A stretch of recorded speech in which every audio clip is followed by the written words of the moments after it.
La película Las sandalias del pescador hace referencia a las sandalias que representa la humildad y el servicio del Papa.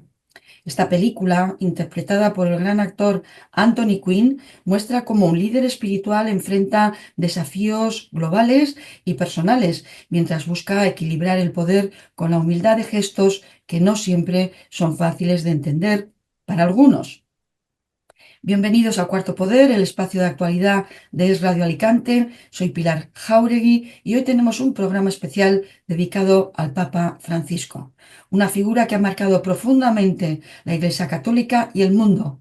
A lo largo de esta sección exploraremos su legado lleno de esperanza, repasaremos las polémicas que han marcado su pontificado y abordaremos las pocas pero incisivas descalificaciones que han aparecido desde dentro de la propia Iglesia.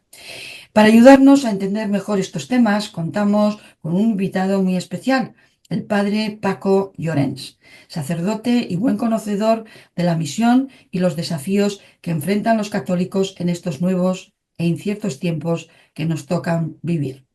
Gracias por estar aquí, padre Francisco, Francisco o Paco, no sé cómo llamarle. Buenas, Pilar, buenas a todos. Pues nada, como tú prefieras, como tú quieras, pues nada, aquí estamos y bienvenidos y encantados de poder estar en Es Radio Alicante. El placer es nuestro, Pater.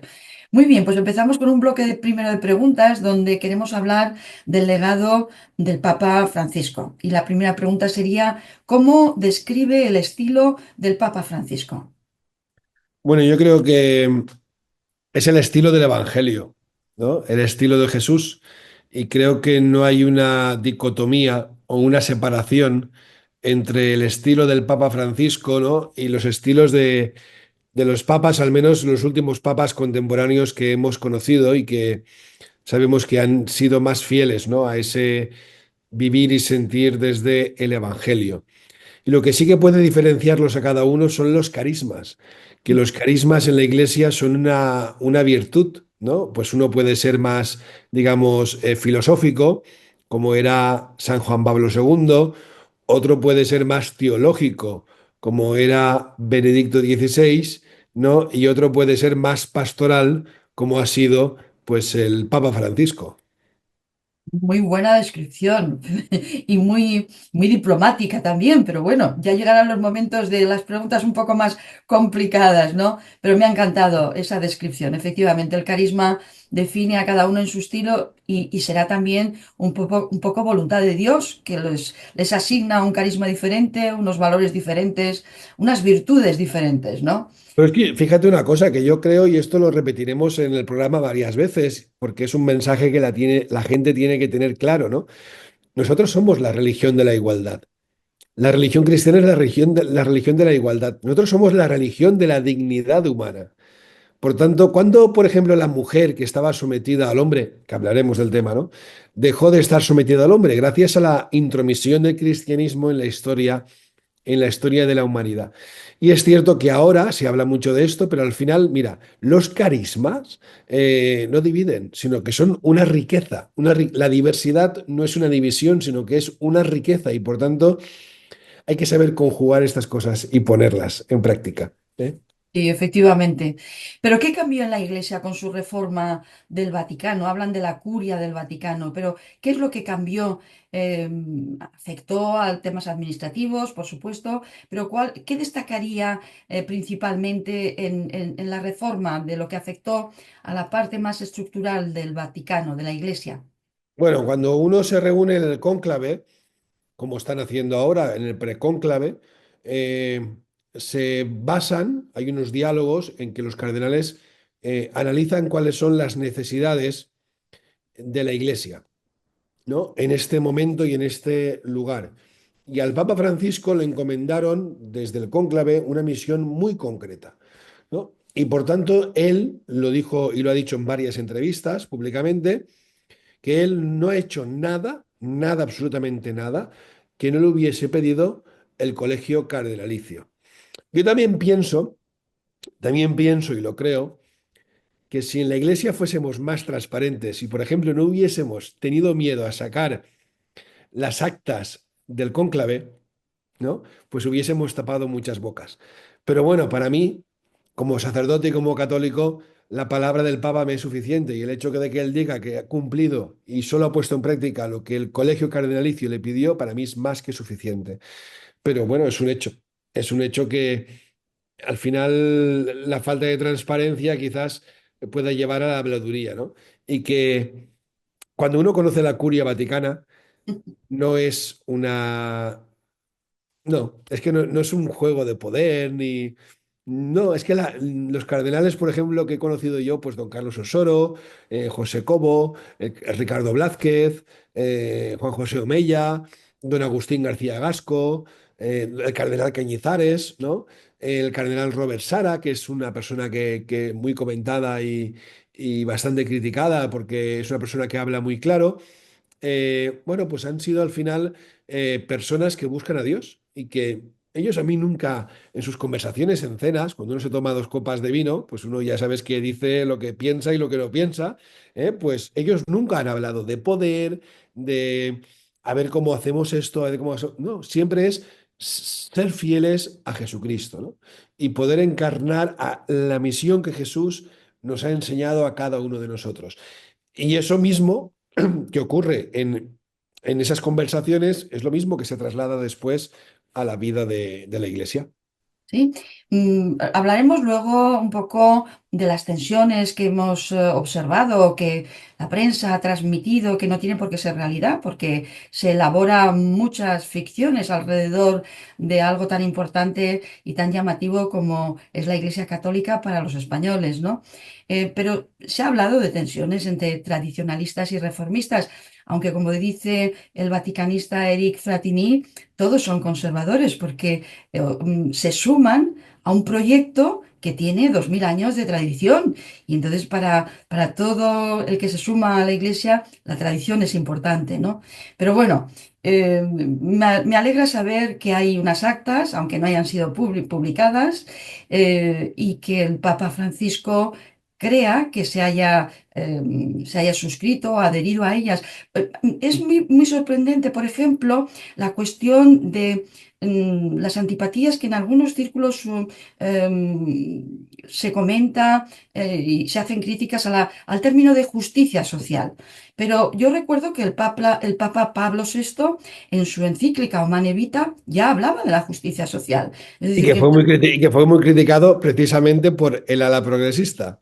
sí, sí, sí, efectivamente, en su momento, efectivamente. Con lo cual, bueno, hay interpretaciones para todo el mundo. Somos muy limitados en nuestra capacidad para entender las palabras. El lenguaje a veces nos facilita la comunicación y otras veces nos enreda, ¿eh? Con ese diablillo de la mala comunicación. Pero bueno, vamos a otra pregunta. Conectada con la justicia social y el cuidado del medio ambiente, que son dos aspectos en la encíclica Laudato Si.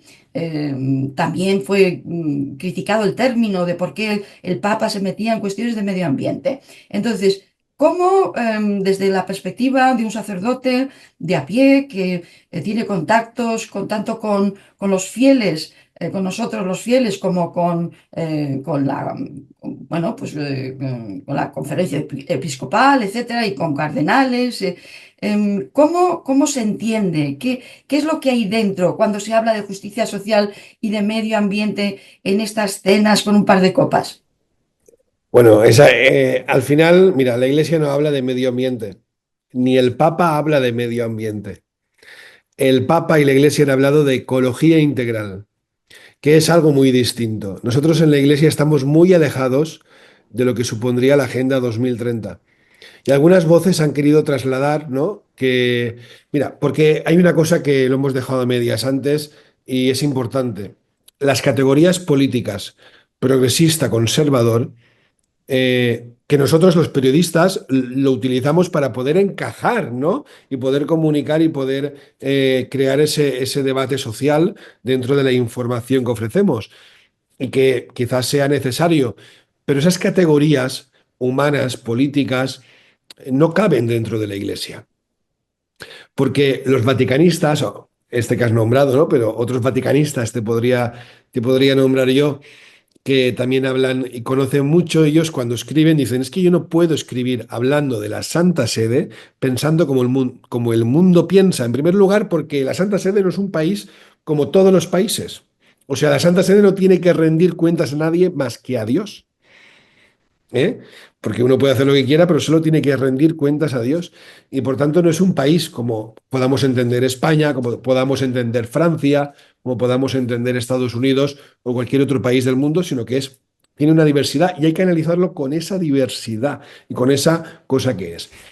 Entonces, ¿cómo tenemos que analizarlo? Pues desde el punto de vista de hombres y mujeres creyentes que conforman y viven y que ayudan y viven, ¿no?, con el Señor. Y volviendo a eso, pues, de la ecología integral, ¿qué es la ecología integral? No es solo el cuidado del medio ambiente, sino es la puesta en que la persona humana es imagen y semejanza de Dios y ha sido creado a imagen y semejanza de Dios y que por tanto Dios le dijo, cuida de la tierra y habita en ella. Y el Papa nos ha invitado, pues, a cuidar, a habitar, ¿no?, lo que es verdaderamente estar en la tierra, vivir en la tierra y tener un cuidado no solo de las cosas materiales, sino de la humanidad misma. No se puede decir que estoy a favor de los inmigrantes, pero no condeno las mafias que están traficando con personas. No se puede decir que valoro la mujer y estar a favor del aborto, ¿no? No se puede decir que hay que cuidar a los enfermos y estar a favor de la eutanasia. Entonces, todo eso, cuando uno lee la encíclica, digamos, medioambiental que escribió el Papa Francisco, sus mensajes, se entiende desde la ecología integral, ¿no? Muy bien. Es decir, no podemos poner a la mujer por un lado, la crianza de los hijos por otro, el cuidado de los mayores por otro, es todo, y por eso la familia es tan importante, es una unidad importante, es una base tan importante para los católicos, ¿no? Porque Sí. aúna bien esa integridad de cuidados, ¿vale? Muy bien, pues proseguimos. Otra pregunta. ¿Se valora el esfuerzo de comunicación que ha realizado el Papa Francisco entre religiones, que también ha podido ser un tema polémico? Yo creo que sí. Mm, Mira, del convenio aquel que se firmó en Emiratos Árabes, con Ujú, aquella puesta en escena tan grande que hubo, de ahí salió una fundación, que es la Fundación Gravissimus Educationis, que pertenece a la Congregación de la Educación Católica, porque los musulmanes están encantados con la capacidad que tiene la Iglesia para crear universidades, crear colegios y crear institutos y poder formar a las gentes, sean creyentes o no creyentes, pero formarles. Y eso los musulmanes no lo conseguían. Entonces, de ese fruto y de esa firma con el Papa, se creó esa fundación donde los musulmanes ponen el dinero y la Iglesia pone la infraestructura humana. ujú, Entonces, y estamos ahí en un diálogo constante donde al final, también en los lugares donde no hay esa capacidad educacional, pues gracias a la labor de la Iglesia y gracias a la labor del Papa Francisco y de la diplomacia vaticana, estamos consiguiendo pues crear lugares de educación, universidad, instituto, colegio, ¿no?, en donde no lo había. ujú, ujú. Efectivamente, pero me sorprende mucho que los musulmanes estén financiando un proyecto de doctrina católica. Me choca mucho. ¿Me lo puedo explicar un poquito más despacio que yo lo entienda? A mí me chocaba mucho también, ¿no? Y yo en Roma tenía un compañero que precisamente esta mañana me ha llamado para decirme que estaba en Roma, a ver si nos veíamos. Digo, qué pena, que es de Irak, es de Irak. Y tenía otro compañero que él es de Palestina porque vive en Nazaret, pero él no decía nunca Palestina, decía siempre la Tierra Santa, ¿no? Decía siempre la Tierra Santa. Y yo hablé con ellos, ¿no?, con este diálogo. Y ellos me decían, mira, Paco, lo que tú ves en la televisión de los musulmanes no son musulmanes, son ideólogos, son radicales. Es decir, no son personas que vivan una fe, sino que son personas que han englobado toda su cultura, toda su mentalidad y que son, pues, como el ISIS o como los distintos grupos terroristas de Hamas o cualquiera de estos, ¿no? Sin embargo, ellos que viven en ese lugar están llamados a establecer un diálogo, porque sin diálogo sería imposible su vivencia y su convivencia. Y la iglesia ha tenido que saber tender puentes y decir, pues bueno, al final nosotros también, buscando ese respeto, ¿no? Buscando ese diálogo, pues conseguimos establecernos y encontrar puntos que nos unen y empezar a trabajar juntos. Ujú, ujú. Muy bien explicado. Bueno, es bueno para mí porque yo era ignorante de que hubiera esa disposición por parte de la comunidad musulmana de fe para abrir puentes y tender y Es que los celebrar. musulmanes, los musulmanes se maravillan mucho, dicen, es que vosotros tenéis una estructura Sí. única, unida, y nosotros no. Nosotros tenemos a los de Marruecos por un lado, a los de Egipto por otro lado, a los de Palestina por otro lado, a los del ISIS, a los de Siria, ¿no? Y esa división que ellos mismos tienen no les da capacidad para poder integrar su mensaje. Ujú, Y al final nosotros, pues, la gran riqueza, perdón, que tenemos en la iglesia, perdón, la gran riqueza que tenemos en la iglesia es precisamente la comunión. ujú. Bueno, daría para otro programa, ¿verdad, Eso Padre seguro. Paco? Para hablar de los musulmanes y su concepto de lo que es la gestión de una comunidad. Pero bueno, en eso nos meteremos otro día. Como ya hemos quedado, hoy podemos Y empezar. podemos llamar a algún amigo mío y le hago yo la traducción, sin problema. Muy bien, muy bien. Eso será estupendo. Muy bien. Bueno, pues entramos en un bloque de preguntas que son para que nos explique las razones de las polémicas del pontificado del Papa Francisco. Padre, ¿por qué cree que algunas reformas internas han generado resistencias dentro de la Iglesia? O sea, ha habido muchas personas a favor del Papa Francisco, ha podido sacar adelante algunas reformas, pero hay un bloque de resistencia dentro de la Iglesia a estas reformas. ¿Por qué? ¿Porque hay miedo? ¿No confían en él? Yo, a ver cómo te respondería esto. Eh, Mira, lo voy a hacer de la siguiente forma. Cuando estaba en Roma, tenía una moto y me desplazaba en Roma por moto, que es una cosa muy temeraria, ¿eh? Y de poner en riesgo tu vida es tener una moto en la ciudad de Roma. Pues llevaba la moto y el casco que llevaba, podías escuchar la radio, Sí. ¿no? Y aparte, si te llamaban al teléfono móvil, te daba esa capacidad para no tener que ir descolgando, sino era un casco con manos libres incorporado. Bueno, pues iba escuchando la radio y de repente oigo lo que dice el Papa Francisco. Y yo digo, lo mato, lo mato. Digo, lo mato. Ya estamos, no salíamos de un lío, ya tenemos otro lío. De repente escucho a una amiga periodista entrar en directo y cuenta una historia y digo, bueno, pues es que es verdad, o sea, el Papa tiene razón, ¿no? Y al final todo cambia. Por ejemplo, ¿no? Cuando él decidió ir a África a inaugurar el Año de la Misericordia, le decían, pero ¿usted cómo va a ir allí? El jefe de la gendarmería, Estados Unidos no le garantiza la seguridad, Francia no le garantiza la seguridad. Haga el favor, que me lo ha dicho el Espíritu Santo, que me lo ha dicho el Espíritu Santo. Y se fue.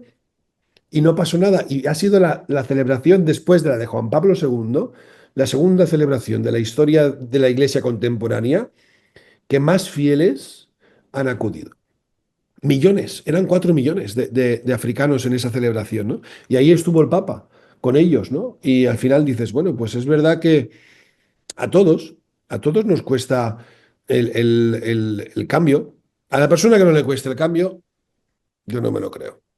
Yo tampoco.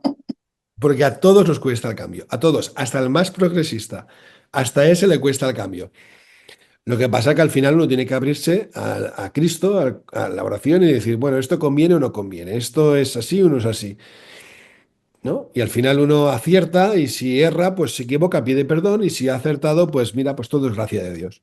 Sí, sí, sobre todo que hay muchas cuestiones que evaluamos en el corto plazo y en el medio y largo plazo se pueden ver de otra manera y eso hay que tenerlo en cuenta también, ¿no?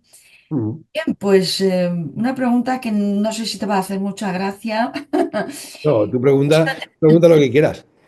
¿Cómo se han recibido las posturas sobre temas tan controvertidos como la comunión para divorciados que se han vuelto a casar por lo civil o personas LGTBI? Mira. La comunión como por divorciados que se han vuelto a casar por lo civil, eh, la Iglesia no lo ha aceptado y no lo acepta. Es decir, el Papa tampoco ha dicho eso nunca, ¿no? Lo que el Papa nos ha dicho a los sacerdotes y nos ha enseñado es a ser un buen pastor. Es decir, yo si viene una persona que es divorciada, que se ha casado por lo civil, porque en su día y en su momento no tuvo un acompañamiento eclesial para poder descubrir eso, si yo a esa persona le digo, tú no puedes comulgar, la he perdido. Y el Señor tampoco haría con eso, porque mira, el Señor cuando se aparece, ahora que estamos en Pascua y leemos los evangelios de las apariciones, ¿qué dice el Señor? Vosotros me abandonasteis, vosotros me dejasteis solo, vosotros me habéis criticado, vosotros me habéis vendido, ¿no? Llega y dice, paz a vosotros. Por tanto, ese paz a vosotros, que el Señor que no juzga y encima les invita a tener esa paz y a recibir el Espíritu Santo, ¿quién soy yo, ¿no? Para juzgar a esa persona. Lo que tendré que hacer es evangelizar a esa persona y que esa persona pueda volver a recuperar la comunión plena con la Iglesia y que se sienta parte activa y miembro de la Iglesia. Y a eso es lo que nos ha enseñado el Papa Francisco. Y eso con los divorciados. Con los homosexuales, exactamente lo mismo. Él dijo que no aceptaba, no dijo que la homosexualidad, no, no, no, sino él nos ha dicho, la homosexualidad no es delito. Y después nos ha dicho otra cosa. Si una persona que es homosexual busca a Dios, ¿quién soy yo para juzgarla? No nos ha dicho que juzguemos a una persona homosexual, porque podemos juzgar no por ser homosexual, sino porque podemos crear un juicio y cometer un pecado que es juzgar a las personas. Sino si una persona busca a Dios, si ella está buscando a Dios, ¿quién soy yo para juzgarla? Entonces, tener ese corazón de acoger, de comprender, y yo que tengo, que para mí, yo siempre lo he dicho, es un privilegio sentarte en un confesionario, el dolor y el sufrimiento de la gente, sobre tanto incomprendida, es una cosa que nos tiene que ayudar pues a sentir, a mejorar, ¿no? A buscar esa necesidad entre las gentes y los pueblos de sentirse escuchados y respetados. Y otra cosa distinta, que esto es muy importante, Pilar, el, el hecho de que hay un nuevo comunismo que busca entrar también dentro de la Iglesia, Ah, claro. que es la lucha entre hombres y mujeres, entre Ujú. españoles y catalanes, entre homosexuales y heterosexuales, que es la nueva clase, las nuevas clases sociales que buscan enfrentarse. No, no. Lo propiamente del cristiano es que hombres y mujeres somos uno, que homosexuales y heterosexuales somos uno, que españoles y catalanes, aunque no les guste a algunos, somos uno, ¿no? Entonces, esa cosa al final es la que nos tiene que llevar a buscar a todos la comunión, ¿no? El respeto mutuo, aceptar a la otra persona como es, que no se sienta juzgada y que por mi mirada, por mi manera y por mi forma, sienta que Dios la ama y la quiere. Y sobre todo, vamos, no podría estar yo más de acuerdo con usted, padre Paco, pero sobre todo me lleva a reflexionar sobre una de las cosas que le oí comentar al Papa Francisco, que dijo que en el corazón de un católico no puede caber el odio. Tiene que caber el amor. Es decir, todo lo que sea división, ahondar en las diferencias, es darle cobijo a lo que no tendría que tener cabida en nuestra práctica diaria de la doctrina católica. Así que no podría estar más de acuerdo, efectivamente. Y una última cuestión un poco también polémica. ¿Qué críticas ha enfrentado el Papa Francisco por cómo ha manejado los casos de abuso sexual dentro de la Iglesia? Es decir, yo creo que cambió el código canónico, a quienes le achacan que no hizo cambios sustanciales, bueno, cambió el código canónico porque comentaba que la Iglesia no era una iglesia que iba a permitir la impunidad y que se iba a expulsar a aquellas personas que la ley declarara culpables, ¿no? De haber cometido un delito. ¿Qué opina usted sobre cómo ha manejado estos asuntos del Papa? Bueno, ahí hay dos cosas importantes, y dos retos para la Iglesia. El primero es que la reforma del Código Penal, del Código de Derecho Canónico, del libro, perdón, libro sexto, que es el libro del derecho penal, del Código de Derecho Canónico lo mandó a hacer Benedicto XVI. Benedicto XVI se da cuenta de los casos de abusos cuando era prefecto de la doctrina de la fe y se lo comunica a Juan Pablo II. Y Juan Pablo II le pide que inicie una reforma para poder dar solución a ello. Entonces, él siendo prefecto, inicia esa reforma, ¿no? Por tanto, cuando llega a Papa, él al cardenal Ladaria, que es el prefecto de los textos del dicasterio para los textos legislativos, que para la gente me entienda sería el Ministerio de Justicia, ¿eh? Ujú. Por tanto, le manda al cardenal Ladaria que, eh, que empiece, ¿no? con esa reforma de ese código penal. Él renuncia al cargo y quien recibe ya el código penal reformado es Francisco. Entonces, Francisco lo que hace es aplicar ese código penal. Pero hay otra carencia dentro de la Iglesia, que es la comunicación. Nosotros llevamos 2000 años comunicando, pero la sociedad de hoy pide una comunicación profesional. No vale cualquier comunicación. No vale que un cura se conecte a bailar en Instagram y Facebook porque lo que va a hacer es el ridículo. No, a los curas nos piden que seamos curas.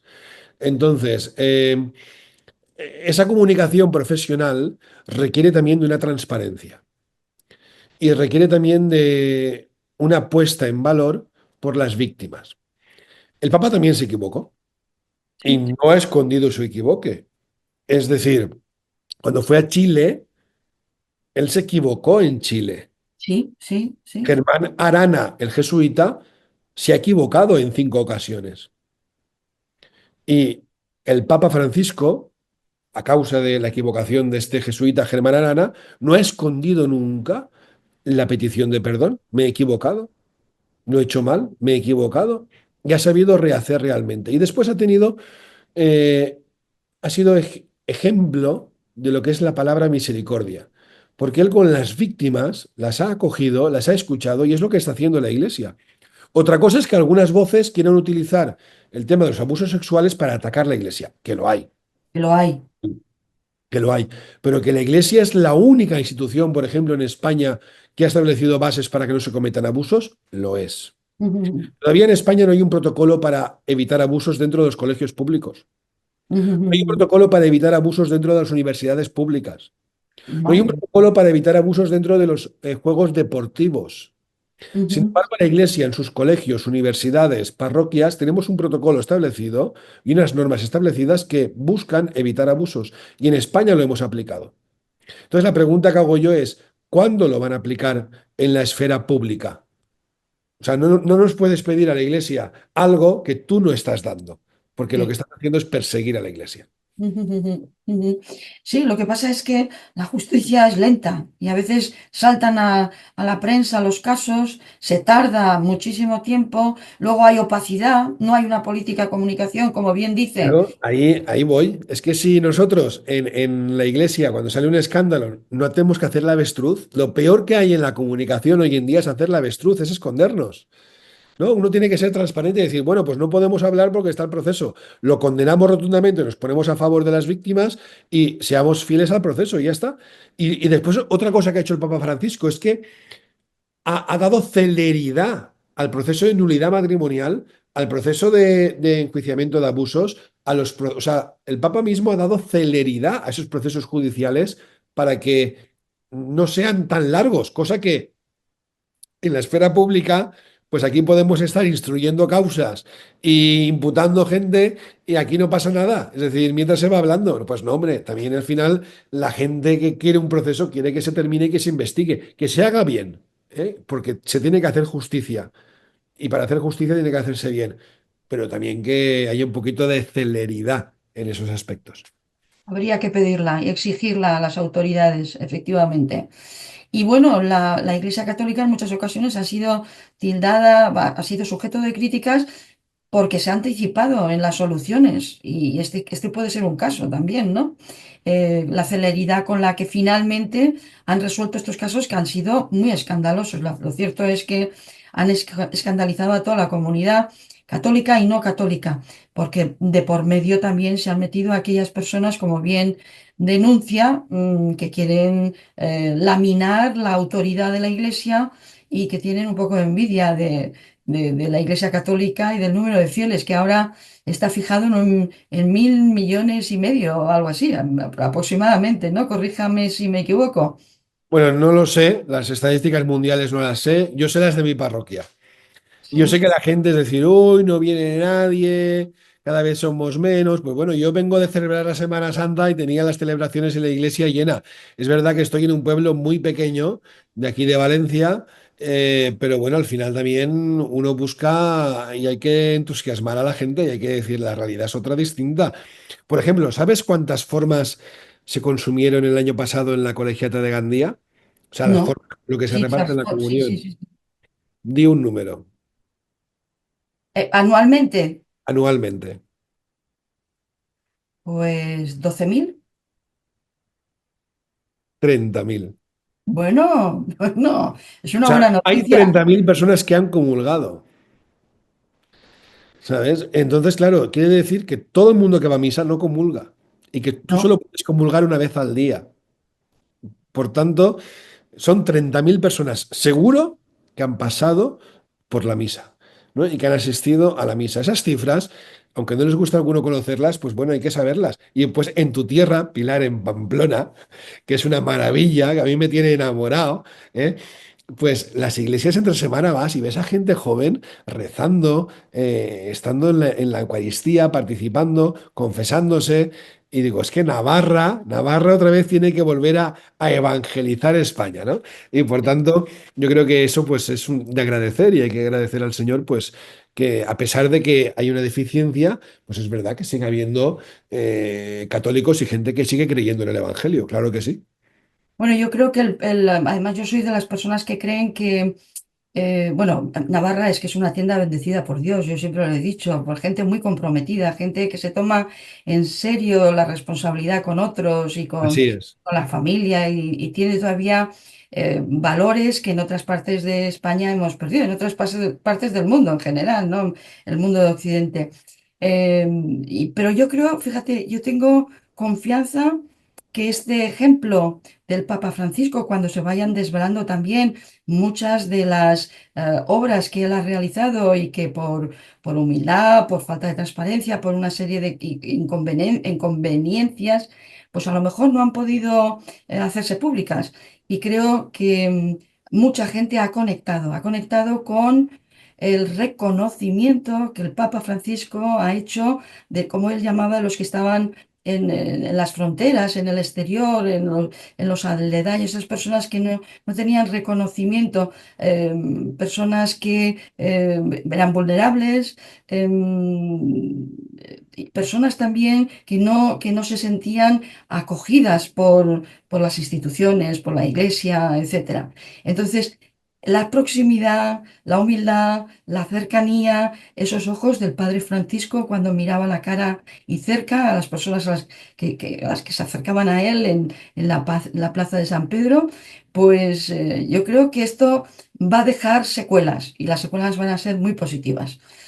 Pero bueno, vamos al último bloque Ah, bueno, me dejo una cuestión también. La falta de mujeres en posiciones de liderazgo dentro de la Iglesia también ha sido objeto de críticas, aunque ha habido avances en estas cuestiones. ¿A qué obedece que los avances hayan sido lentos para unos, rechazados por otros que no quieren ni ver a las mujeres en posiciones de liderazgo? Mm. Bueno, al final, el 98% de colaboradores que tengo yo en la parroquia son mujeres. Y cuando hablo de colaboradores no digo gente que limpia, porque limpiar han venido, por ejemplo, en Semana Santa, tanto hombres como mujeres, sino mujeres que ejercen su labor como catequistas, su labor como voluntarias de Cáritas, su labor en la liturgia, y que por tanto tienen una responsabilidad, ¿no? Y una capacidad también de gobierno dentro de lo que es la parroquia. Lo mismo ocurre en la Santa Sede. En la Santa Sede, desde los años que estuve yo, que era a partir del año 2019, yo ibas por los pasillos de los dicasterios, cuando te llamaban a alguien, ibas por ahí a algún dicasterio o algo, algún despacho o lo que fuese, o por los mismos pasillos de la universidad, y todo eran curas. ¿Eh? Alguna monjita, pero la gran mayoría curas. En 2020, antes de la pandemia, hubo un comentario que yo le dije a un compañero, ¿te has dado cuenta que ya hay no sé cuánta gente aquí que son mujeres trabajando? Y es verdad. Es decir, con Francisco se aumentó al 26% el cargo de mujeres y que con Francisco, que esto ha sido una cosa muy discutida por los canonistas, en los que yo también tengo mi opinión. El hecho de poner no un prefecto mujer, sino un Ujú, prefecto laico, sea hombre o mujer. ujú, Que Francisco ha puesto en el dicasterio de comunicación a un prefecto laico, hombre, y en el otro dicasterio, el de vida religiosa, una mujer. Y de vicegobernadora a una mujer sí. del país del Vaticano. Pero es que en la Secretaría de Estado, en la tercera sección, que es la que lleva la ONU, lo lo del hambre, la FAO, ¿eh? Que es la tercera sección, lo lleva una mujer, Ujú, ¿no? Por tanto, yo creo que él ha apoyado y que hay una historia muy bonita, que él le cuenta que una alta política había un conflicto, se acercó y le dijo, Santo Padre, este conflicto ya lo hemos resuelto, sí. Y él le dijo, ¿y cómo? ¿Cómo lo has hecho? Y ella se quedó mirando y le dice, pues ¿cómo hacemos las mamás? Y él dijo, ¿qué dijo? ¿Qué es eso de las mamás? Pues las mujeres saben, ¿no? Pero tienen esa capacidad de decir, ¿cómo hacemos las mamás, ¿no? Pues es así. Él no ha tenido ningún miedo ni ningún estupor, lo ha apoyado y creo que al final, pues es la realidad que estamos viviendo. Y como te decía al principio, que nosotros somos la religión de la igualdad, ¿no? Y por tanto no puede haber ninguna diferencia o ninguna fuente de discriminación entre lo que es el hombre y la mujer. Otra cosa distinta es el sacerdocio para mujeres, que yo pongo un ejemplo siempre. Yo me hubiese gustado ser fallera mayor de Valencia, pero soy hombre.